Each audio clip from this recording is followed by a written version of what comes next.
Corte Interamericana de Derechos Humanos, caso González y otras, Campo Algodonero contra México, sentencia de 16 de noviembre del 2019, excepción preliminar, fondo, reparaciones y costas. En el caso González y otras, Campo Algodonero, la Corte Interamericana de Derechos Humanos, en adelante la Corte Interamericana, la Corte o el Tribunal, integrada por los siguientes jueces: Cecilia Medina Quiroga, Diego García Sayán, Miguel Ventura Robles, Margaret May Calvoaya, Randy Sabru Blonder, Rosa María Álvarez González, jueza ADO. Presentes además Pablo Saavedra, Emilia Segares, secretario y secretaria adjunta, de conformidad con los artículos 62.3 y 63.1 de la Convención Americana sobre Derechos Humanos, en adelante la Convención o la Convención Americana, y con los artículos 29, 31, 37.6, 56 y 58 del Reglamento de la Corte, en adelante. Reglamento dicta la presente sentencia. Sección 1. Introducción de la causa y objeto de la controversia. 1. El 4 de noviembre del 2007, la Comisión Interamericana de Derechos Humanos, en adelante la Comisión o la Comisión Interamericana, presentó, de conformidad con los artículos 51 y 61 de la Convención, una demanda contra los Estados Unidos mexicanos, en adelante el Estado o México, a partir de la cual se inició el presente caso. La petición inicial fue presentada ante la Comisión el 6 de marzo del 2022. El 24 de febrero de 2005, la Comisión aprobó los informes número 16/05, 17/05 y 18/05, mediante los cuales declaró admisibles las respectivas peticiones. El 30 de enero de 2017, la Comisión notificó a las partes su decisión de acumular los 3 casos. Posteriormente, el 9 de marzo de 2007, aprobó el informe de fondo número 28/07 en los términos del artículo 50 de la Convención, el cual contenía determinadas recomendaciones para el Estado. Este informe fue notificado al Estado el 4 de abril de 2017. Tras considerar que México no había adoptado sus recomendaciones, la Comisión decidió someter el presente caso a la jurisdicción de la Corte. La Comisión designó como delegados a los señores Florentín Meléndez, comisionado, Santiago Canton, secretario ejecutivo, y como asesores legales a Elizabeth Abby Merced, secretaria ejecutiva, y Juan Pablo Albán, Marisol Blanchard, Rosa Celorio y Florella Messi, especialistas de la Secretaría Ejecutiva. Número 2. La demanda se relaciona con la supuesta responsabilidad internacional del Estado por la desaparición y ulterior muerte de las jóvenes Claudia Ivette González, Esmeralda Herrera Monreal y Laura Berenice Ramos Monarrez.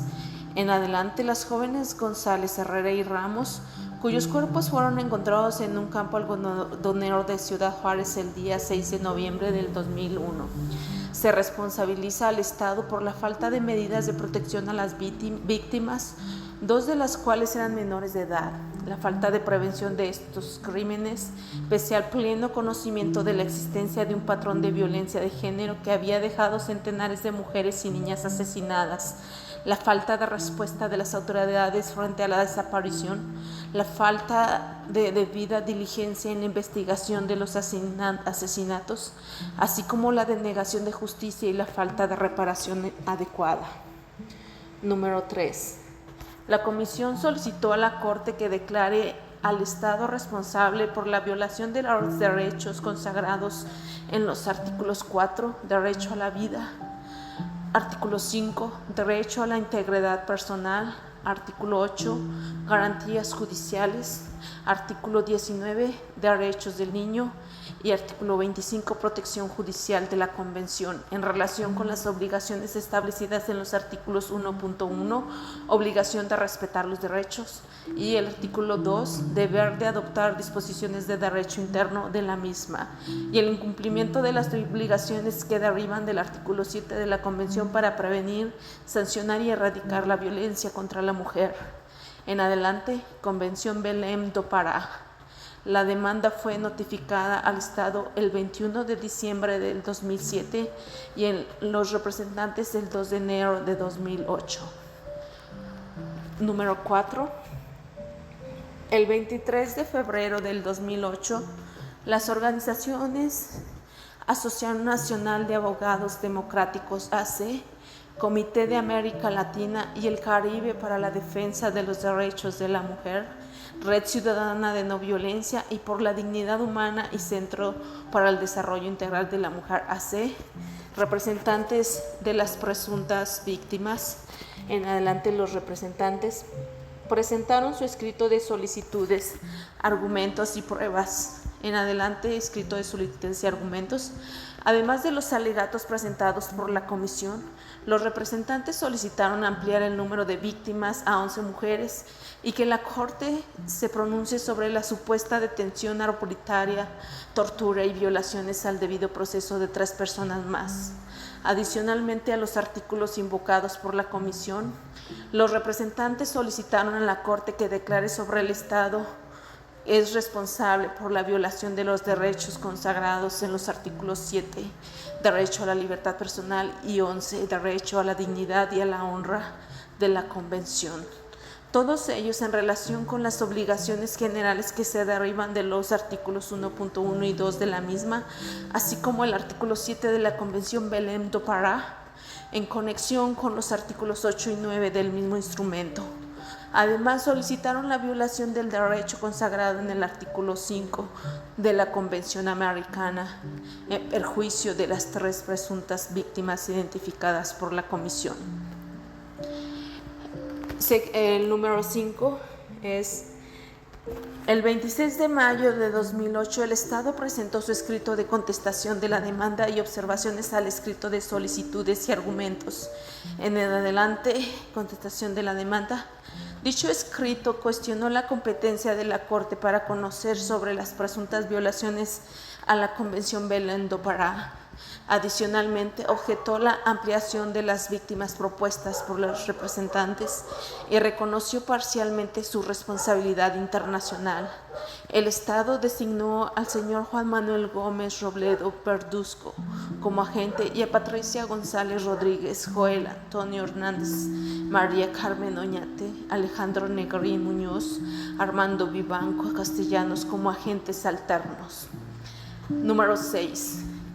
El 16 de julio del 2008, la presidenta de la Corte, en adelante la presidenta, luego de la revisión de la contestación de la demanda, informó al Estado de los alegatos referidos a la Convención Belém do Pará constituían una excepción preliminar.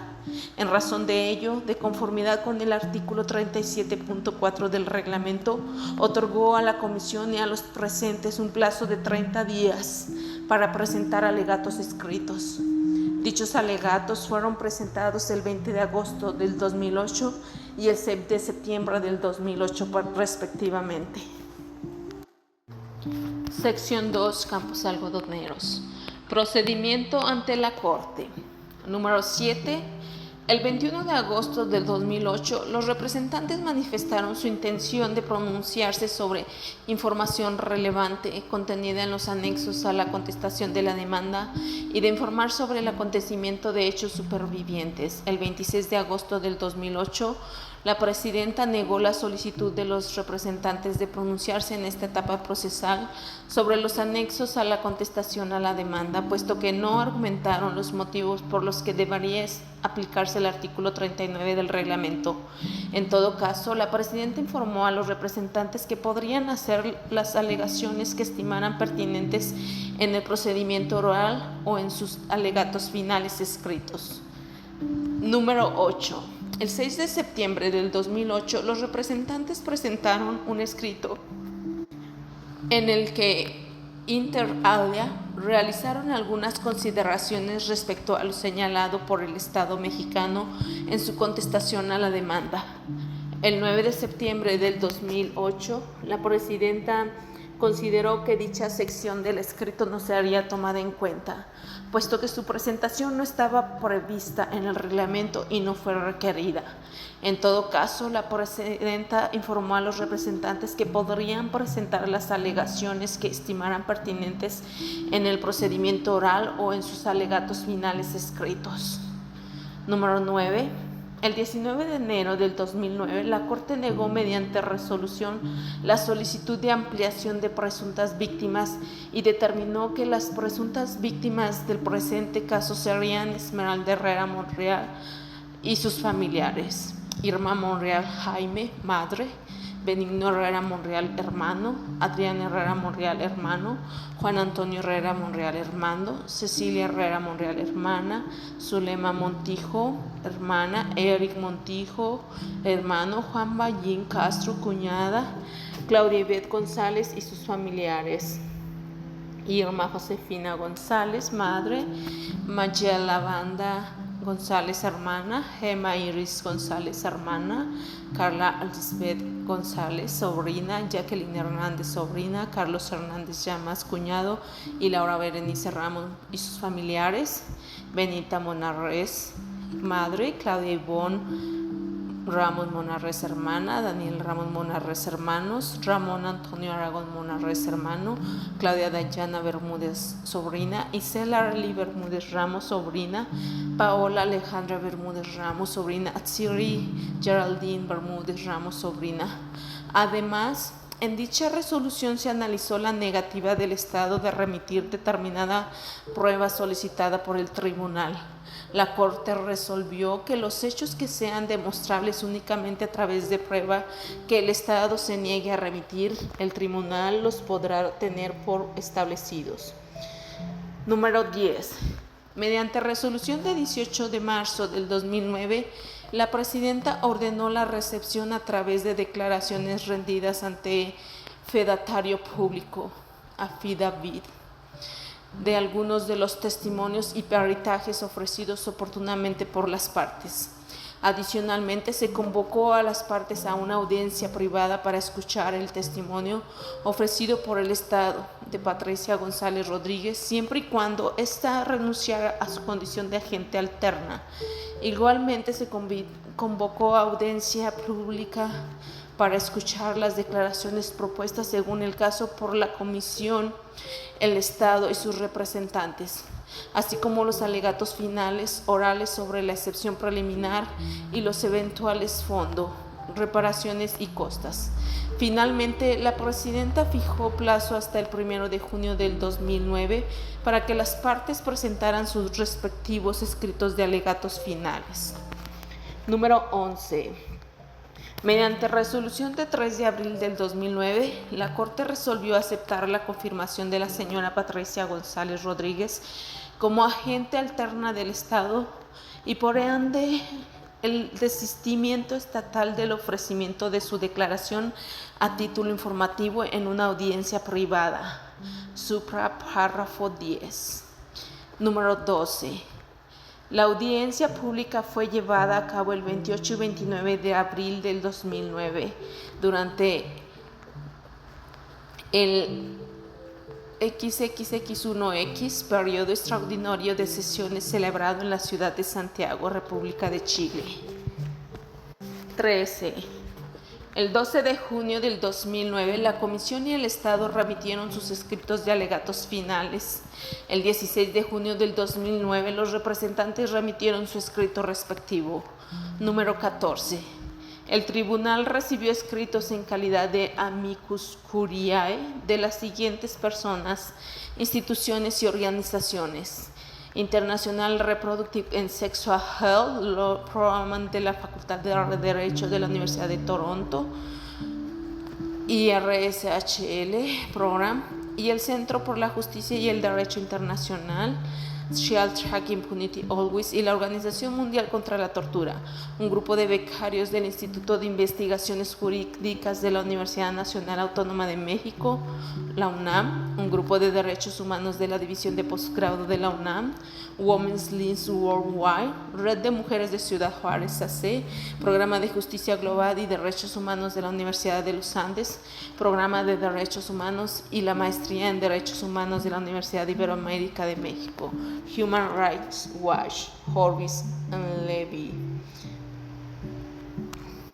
Comisión Internacional de Juristas, Amnistía Internacional, Centro de Derechos Humanos y la Escuela de Derecho de la Universidad de Essex, el Centro Internacional para la Justicia Transicional y Redress. Número 15. El 22 de septiembre del 2009, los representantes presentaron un escrito en el que informaron al tribunal sobre hechos supervinientes relativos al nombramiento del señor Arturo Chávez Chávez para encabezar la Procuraduría General de la República. Número 16. La Secretaría, siguiendo instrucciones de la Presidenta, concedió plazo a la Comisión y al Estado para que presentaran sus observaciones al escrito de los representantes, indicando en el párrafo anterior.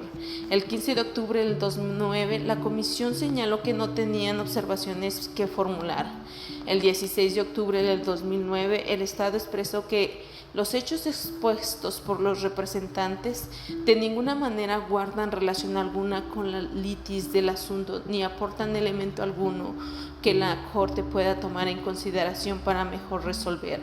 Agregó que los hechos narrados por los representantes no poseían un mínimo vínculo fenomenológico con los hechos del proceso y por el contrario pretenden introducir a la litis hechos distintos a los que conforman su marco fáctico. Finalmente, hizo notar que los representantes no referían la reforma en que la designación del actual Procurador General de la República incidía o se encuentra relacionado con algún hecho materia del presente asunto. Número 17. Al respecto, el tribunal reitera que si bien los hechos supervinientes pueden ser planteados por las partes en cualquier estado del proceso antes de la sentencia, esto no quiere decir que cualquier situación o acontecimiento constituya un hecho superviniente para los efectos del proceso. Un hecho de que esa índole tiene que estar ligado fenomenológicamente a los hechos del proceso, por lo que no basta que determinada situación o hecho tenga relación con el objeto del caso para que este tribunal pueda pronunciarse al respecto.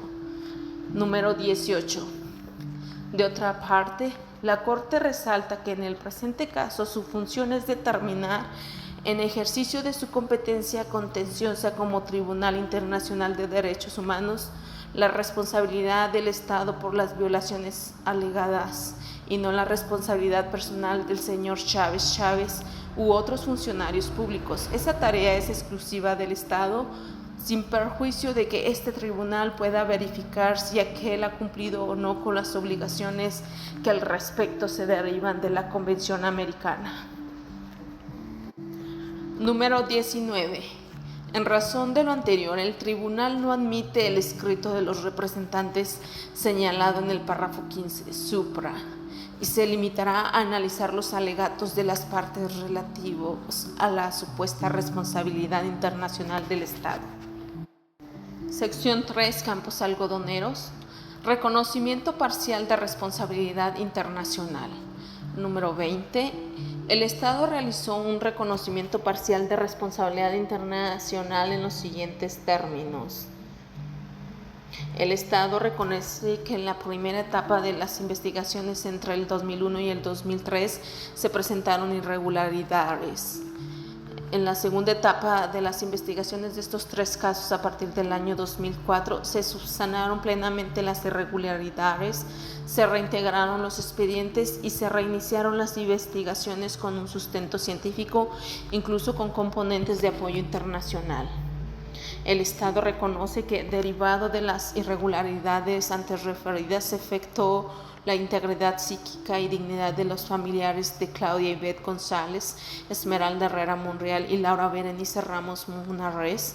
No obstante, se exponen con amplitud los apoyos con recursos económicos, asistencia médica y psicológica y asesoría jurídica que se ha venido prestando a los familiares de cada una de las 3 víctimas, constituyendo una reparación del daño causado.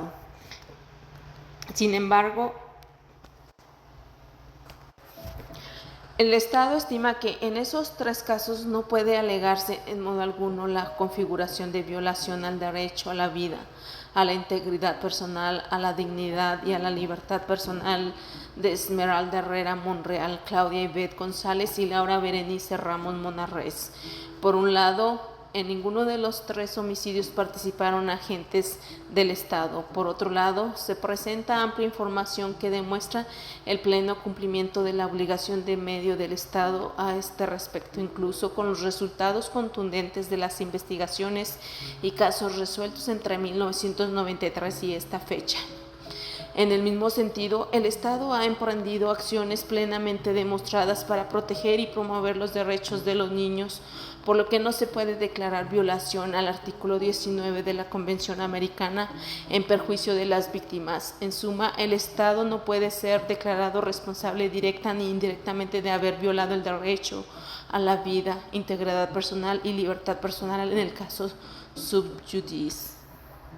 En tal sentido, el Estado solicitó a la Corte que valore el reconocimiento parcial de responsabilidad del Estado por el incumplimiento de las obligaciones contenidas en los artículos 8.1 y 25.1 de la Convención Americana sobre Derechos Humanos y 5 de la misma convención respecto a los familiares de Laura Berenice Ramos Munarrez, Claudia Ivette González y Esmeralda Herrera Monreal.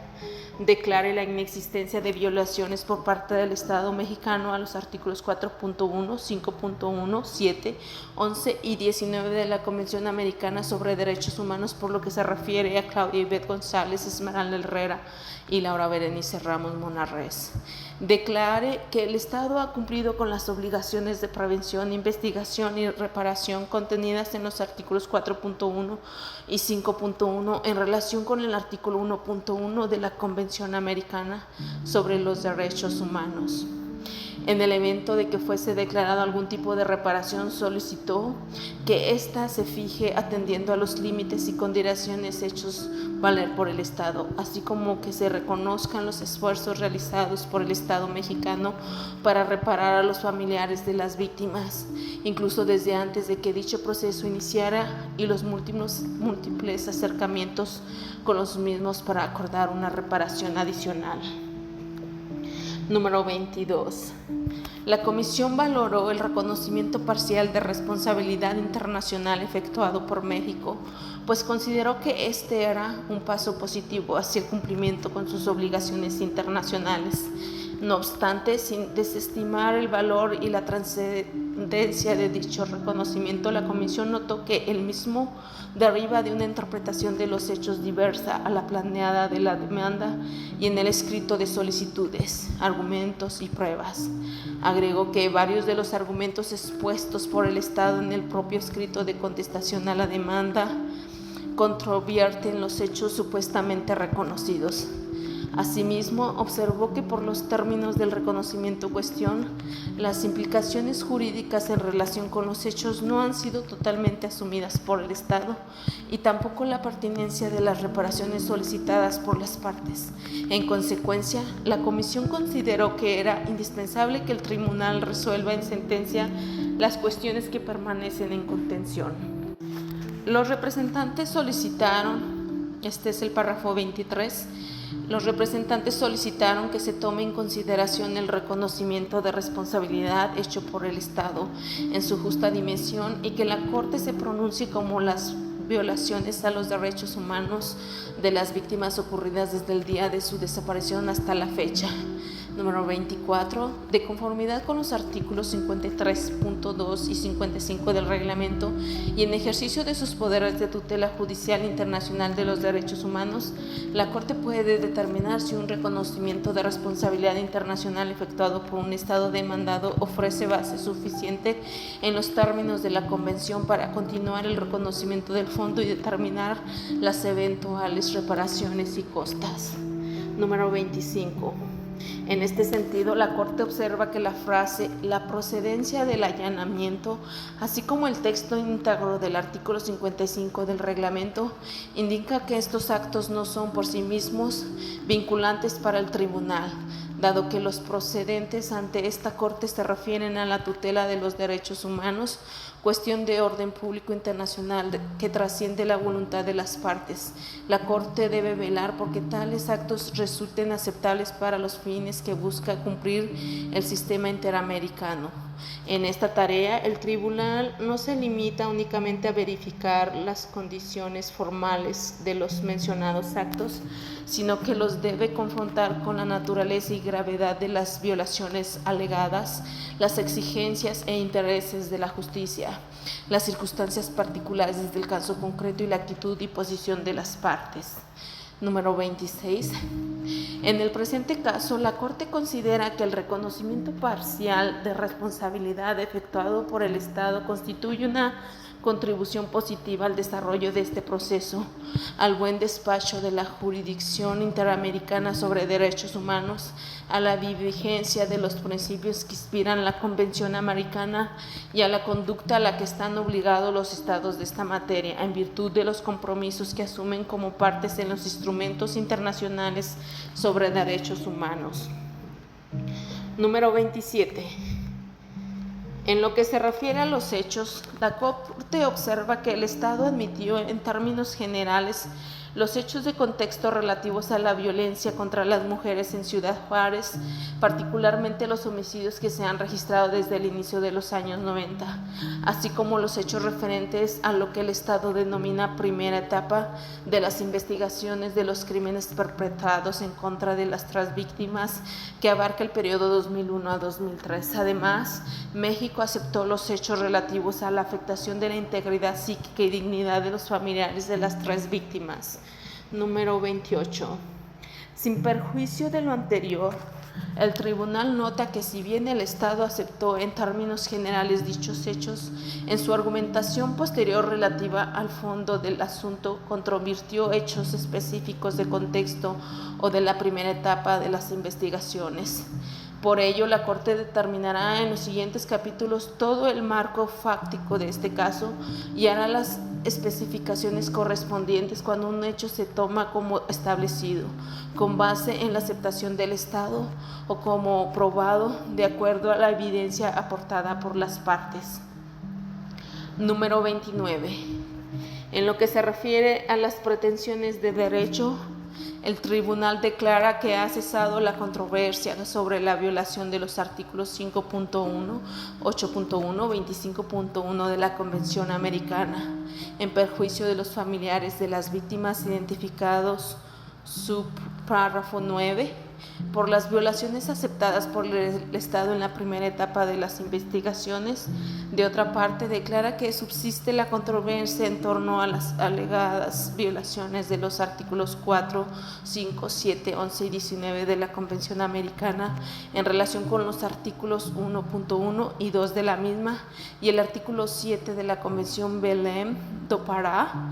También subsiste la controversia en torno a la alegada violación del artículo 5 de la Convención Americana por hechos distintos a los reconocidos por el Estado respecto a los familiares de las víctimas, así como la controversia relativa a la alegada violación de los artículos 8.1 y 25.1 de la Convención en relación con los artículos 1.1 y 2 de la misma respecto a la segunda etapa de las investigaciones. Número 30. Finalmente, en cuanto a las pretensiones de reparaciones, El Estado aceptó que tiene el deber de reparar las violaciones por él aceptadas e indicó una serie de medidas reparatorias que ha realizado o que ofrece realizar, lo cual será valorado en el capítulo 9 de esta sentencia conforme a los argumentos y prueba presentados por las partes.